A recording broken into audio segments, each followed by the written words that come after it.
South Bend City Church began to become a church in 2016.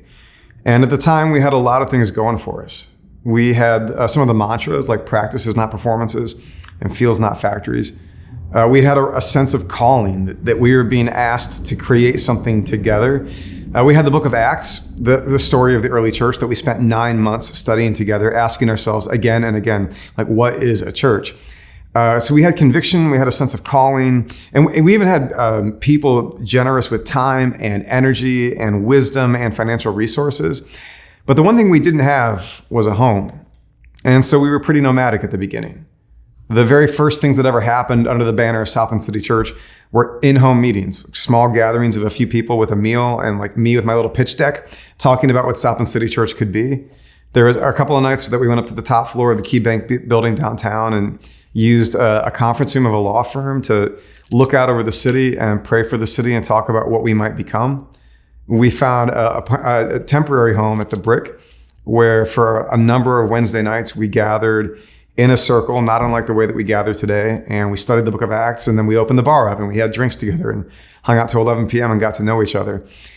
But then the Brick kind of like gently let us know that they weren't really intending us to just sort of like put roots there.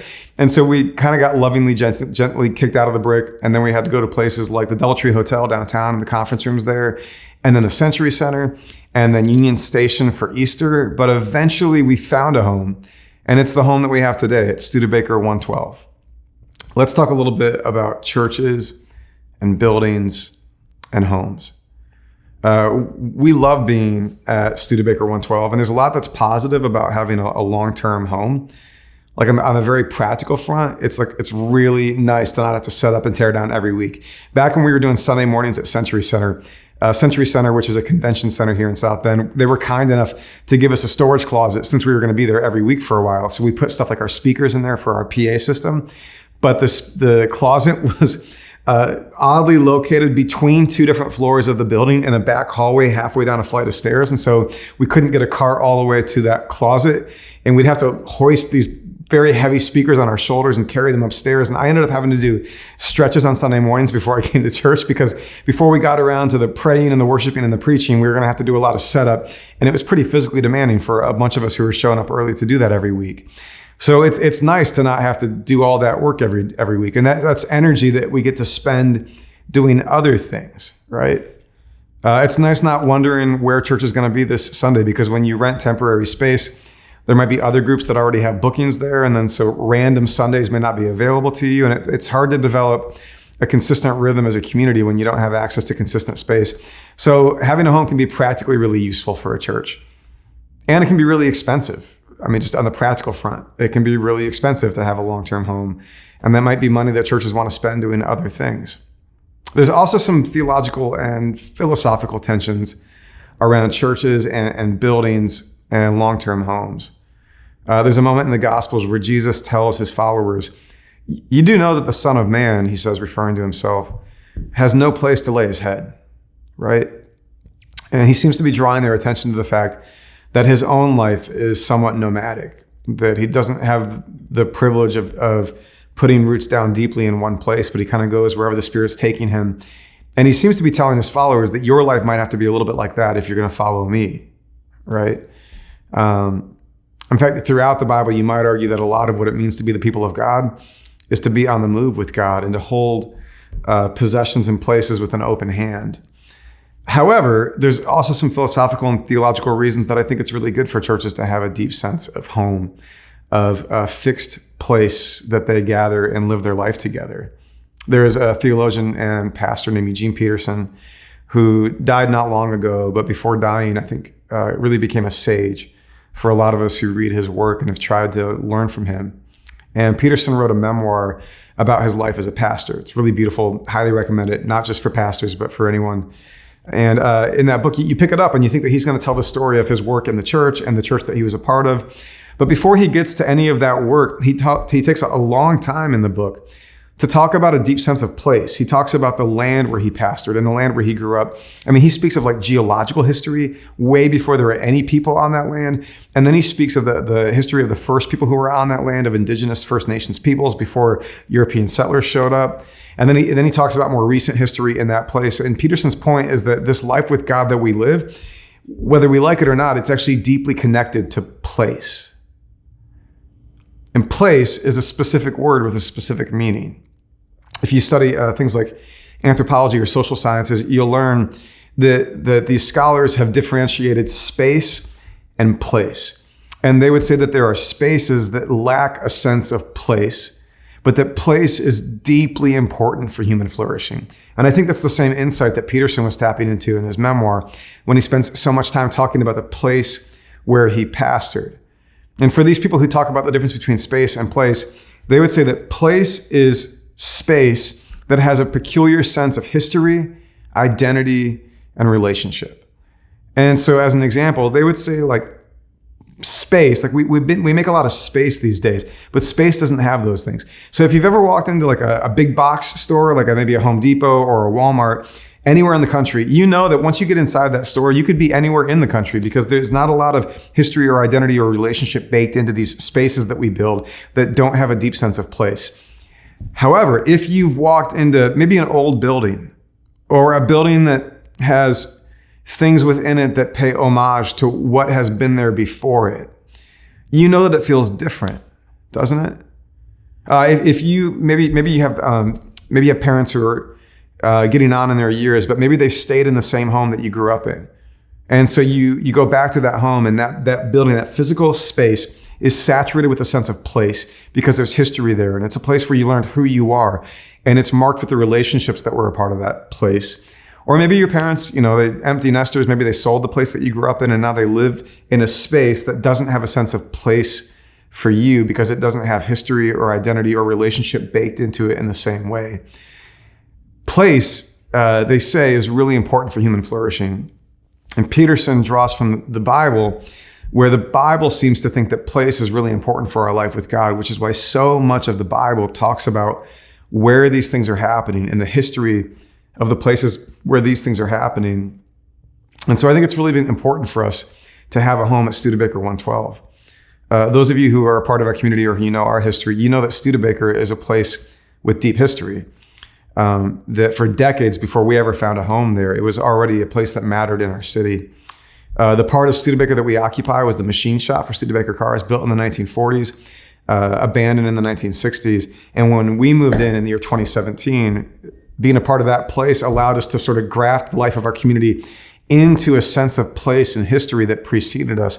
And I think it's one of the reasons that we feel so at home there, and why it's been a powerful place for us to not just know one another, but to know God. So that's been really good for us. However, here's the thing that you may not know. We actually rent our space at Studebaker. We don't own it. Now, renting's been really good for us because we didn't have to raise a bunch of capital up front to renovate a space. In fact, our partner at Studebaker did all the renovations for us, and we're really grateful for that. And it's been really good to be there. However, renting being a great place to get started may not be a great way to keep going. And I don't know if you're rent your home or if you own your home, but if you rent, I rent my home right now. And I know there's kind of a complicated feeling when you write that rent check every month, and you're maybe grateful that you have a place to call home. And one great thing about renting is a lot of things are not your problem when they go wrong, right? But you write that check every month and you just know that the next month you're going to have to write another one, and you're not really making any kind of progress toward any kind of long-term stability. And we've been asking questions about that long-term stability for us. Our current lease at Studebaker 112 ends on the 14th of June, the year 2023. And maybe that feels like a long time from now for you, but it's not a long time when it comes to property and problems like that. And so we as a church have begun asking whether it's time to think about owning our home rather than renting it. A little more perspective on what the renting picture looks like for us now and going forward. Let me put some numbers in front of you here. So right now this year, Southend City Church's annual budget is $744,000. And of that $744,000, we spend $208,000 on rent. I know that's a big number, right? In fact, it might be like a troubling number to you. Let me reassure you that we actually worked really hard with people who know commercial real estate, who are part of our church. They know the local landscape. They know what you usually pay per square foot in South Bend. And they've assured us that we got a really good deal, that it was a wise way to use our money, because it would be really hard to find another way to have as much space as we enjoy for kids and adults and for all the things that we do without spending that kind of money. So we think that that's a pretty fair price, but it's still a lot of money. And our lease agreement, like a lot of lease agreements, includes a little bump every year. So that price goes up 2% per year. So here's the thing. Even if we could extend our lease after the year 2023 and just keep it going, but presuming that it would have that 2% bump every year, let me give you a couple more numbers. And this is where it really starts to get clear how costly it is to keep renting. So if we just keep renting our current space, and if we could just extend the current agreement with that 2% bump every year from now into the year 2033. Well, if we did that, between now and the year 2033, we would end up spending $3,053,000 on rent, just between now and the year 2033. And if you keep that going, and you imagine us continuing to rent in our current space with that 2% bump every year, and you play it out to the year 2043, and you add up all the money that we spend in rent between right now and the year 2043, we end up spending $5,999,000 on rent between now and the year 2043. That's almost $6 million. And even after we spend $6 million, we aren't any closer to owning anything, and we just have to keep paying rent. That's a lot of money. And if we're going to have to spend money no matter what, whether we rent or own, we've been asking ourselves whether there would be a way to own property somewhere in South Bend so that we can pay down a mortgage and eventually free up all of that money to go toward things that feel more directly connected to ministry. So this is the big conversation that we wanted to break open with you right now in the life of our church. We've not made any decisions. We've not made any commitments, but we're exploring some possibilities. One of the possibilities that we are exploring is whether we could own right there in Studebaker, the place that we call home right now. Maybe we could even become the owners of the place that we are in right now. And we are actively exploring that possibility with our landlord, with the owner and developer of the Studebaker region. And so we are keeping that conversation going, and we're really curious to see what possibilities that might emerge there. But it's not clear whether there's a workable solution to own in the Studebaker development for us. So we've also been looking at another possibility in South Bend, and we wanted to share it with you. Now, this is kind of tricky because putting this possibility in front of the community, I think it's an exciting possibility, and we've done a bunch of work to evaluate whether it would be a viable possibility, meaning we've done feasibility study and code analysis, and we worked with architects to figure out whether you could take this other old building that I'm about to show you and make it functional and beautiful for what we would use it for as a church and for the ways that we could share it with our community. We've begun to evaluate the kind of cost that would be involved both in acquiring the building and renovating it. But none of this is like a plan right now. It's just a possibility. None of this is a commitment right now. It's just something that we are exploring. And we didn't want to get to the point of commitment before we talked to all of you who make up South Bend City Church so that we could process this possibility together. So I'm going to take you from Studebaker 112, the place that we call home right now. We're going to fly through the city. And then at the other end of this flyover, we're going to talk a little bit more about the place that could be an option for us to purchase and renovate for a long-term home. So let's go from Studebaker 112 to there.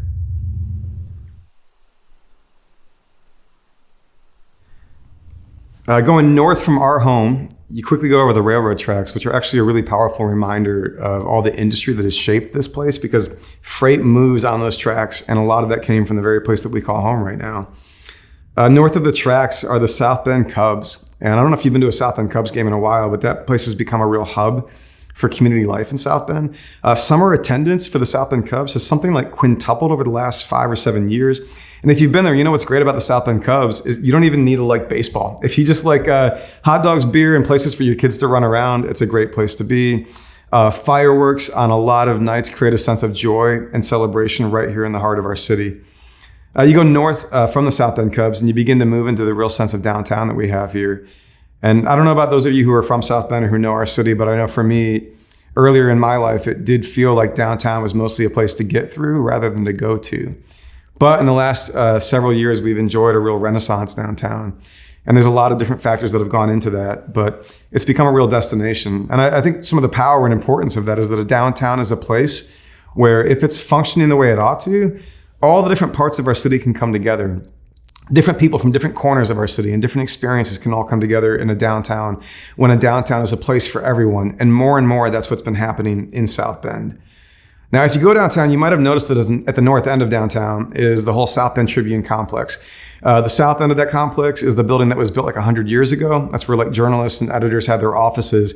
But the north end of that complex is a printing press building that was built in the 90s, but it was abandoned like in the early 2000s because like a lot of small town newspapers, after expanding their printing capacity, the Tribune discovered that the internet decreased their need for printing capacity. So this building right here with that gorgeous peaked roof at the corner of Lafayette and LaSalle is the printing press building of the South Bend Tribune. It's been empty since the early to mid 2000s. So the printing press building is what we've been exploring, and what you're about to see will make it clear to you that we've done a lot of work exploring this possibility. And what you're about to see is a fly-through in the building, and in each part of the building, you're gonna see the building as it is right now, and then you're gonna see that vision transform into what it could be if we acquired it, renovated it, and made it our own. You'll see there's a south-facing loading dock, 3 big garage bay doors, and that'll become our new front door. And you'd walk into what right now is basically sort of warehouse loading space, but would get transformed into like a big social commons and lobby area. You can imagine Sundays this being the place where you could actually enjoy a cup of coffee with your friends without feeling like you're chased out of the building when the next gathering starts. We love this idea of using the South Bend Tribune to tell the story of the history of South Bend. And what you just saw was an archive wall that uses headlines to tell that story. Kids enjoy their own space on the ground floor in this design, like their own hallway, which is great both for safety and for sound. It's really useful to have a dedicated kids part of the building that ensures that the people who belong in our kids area can be there, but people who don't belong there don't need to be there. And that's why like hallways and doors are really useful. There's a couple of large group learning areas at both ends of the kids' floor. You see we've got a lot of windows and daylight here, which is meant for a feeling of transparency and safety. But you'll also hopefully notice that these rooms are designed in a way that would work great for kids, but would also work great for community activity. And then we go upstairs to the second floor. That hole in the floor gets filled in. And this big, kind of gritty industrial cathedral would become our actual gathering area. And I know actually the first time I walked into this room as it is right now, I thought to myself, man, the Tribune built a cathedral, they just didn't know it. But here you see how that room could get transformed. You'll see that in this design, we've worked really hard to maintain our seating in the round. We've kept a lot of daylight in this space so that we can enjoy, like, imagine like praying for our city while looking out these windows on the heart of our city. You see we've got the mantras there on the elevator shaft. This being a second floor gathering area, it's probably helpful for you to know that we've got really great elevator access in the building as is. This is back to our front door where we green things up with a courtyard that we hope isn't just a nice way to walk into church on Sunday, but adds a little bit of beauty and vitality and life downtown all week long. And then here's the other dream about this building, which is that we would take some of that rooftop and turn that into public space as well. This could be, cafe space during the week or on a Sunday morning, but it could also be an event space for outdoor public events at night or weddings. And it'd be a chance to sort of celebrate what it feels like to be right downtown in the heart of everything. I know, really beautiful, right? Like, we're very excited about that as a possibility, but because it's so beautiful, you got to promise me that you will remember that right now, this is just a possibility. We are working with a building owner, and while we're trying to understand what it would take to acquire the building, that's not settled yet. And even if we did decide that we wanted to acquire the building, and even if the building owner was willing to work with us on acquiring the building, there's still a lot of questions to be asked about what version of the renovation we should do, and how do we design it in a way that doesn't just work for our church and the things that we do on Sunday mornings, but also how do we design it as an asset and a resource for the whole community of South Bend? Lots of questions still to ask. When we take what we just showed you and we talk not just with the building owner about acquisition, but with architects, and we do like the code analysis and mechanical engineers and contractors on what it would need physically, we end up with a range of costs that could be anywhere from like $2 million to $6 million all in to acquire and renovate it. I know that's a big swing between $2 million and $6 million. $6 million is like the Cadillac version of the vision that you just saw. At the $2 million end of things, that's probably a phased approach, where we wouldn't do a lot of what you just saw, but we would do the minimum necessary things for it to work at the beginning.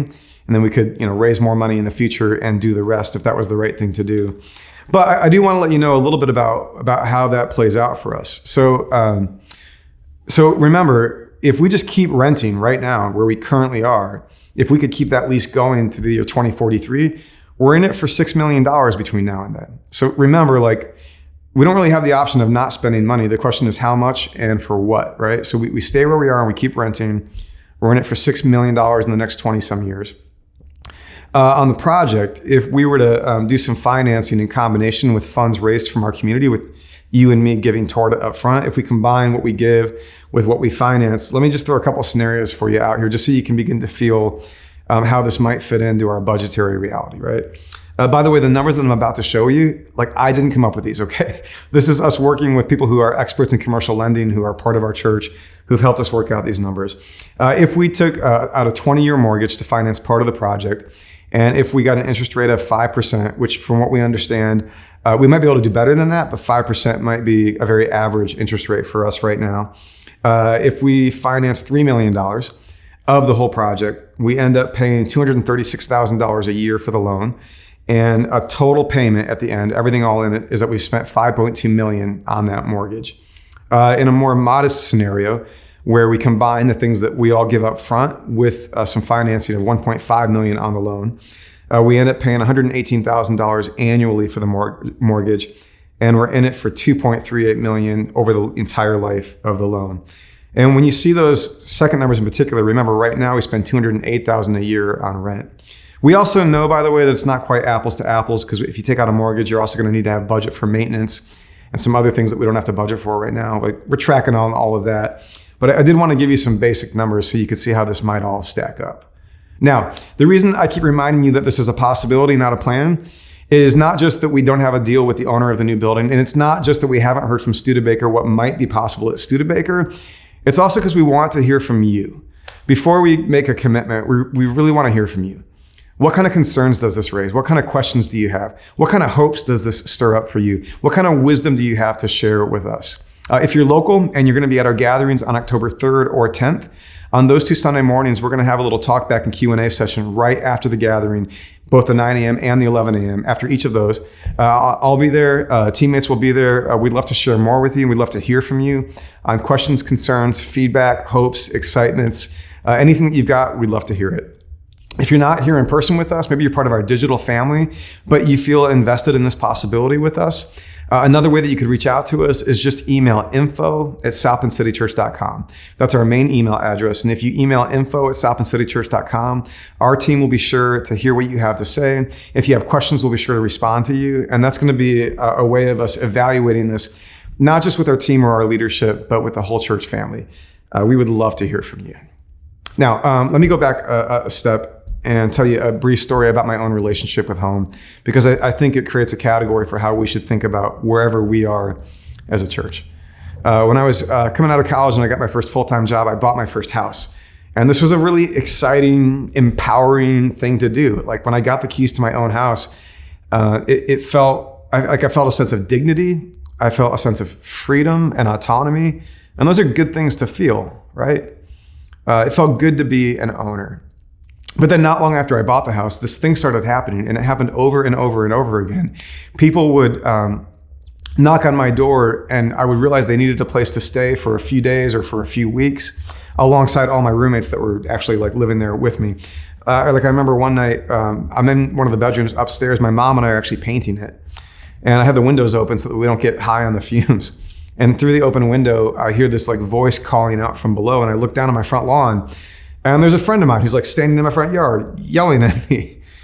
So I come downstairs and I'm like, hey, what's going on? And long story short, he tells me that he and his wife had just hit a real hard spot in their relationship, a real crisis point. And he needed a place to stay for a few nights. That kind of thing happened a lot. And the more that happened, the more I realized that my relationship with my home, that there was a word for it that was better and more important than owner. Even though it's good to be an owner. And the word for it was steward. Like, I really came to feel that I had been entrusted with a place that existed not just for my own well-being, although your home should be a place where you experience well-being, right? Your home should be a place where you flourish. That's important too. I wanted that in my home, and our church should want that in our home. But there's something bigger than ownership, and it's stewardship. And when you steward something, you know that it does belong to purposes that are bigger than you. right? And whether we continue to rent at Studebaker, whether we own at Studebaker, whether we own the Tribune building and renovate it, or whether we find ourselves in some other situation that we haven't even imagined right now for a place to call home, I think the thing that we should be praying for and dreaming about is what it means to steward a space, not just on behalf of our own life as a church, but on behalf of a bigger mission, on behalf of things like grace and peace for our city and the world. If you have any perspective on that, we'd love to hear from you. Make sure you email us info@southendcitychurch.com. And then in a few weeks, on October 17th, we're going to report back to the community on what we've learned from all of you, what we've taken in as far as Tribune building possibilities and Studebaker possibilities. And we hope to have some sense of our next steps. So look forward to that on October 17th. In the meantime, be praying with us and discerning with us. We'd love to hear from you, and may grace and peace be with you.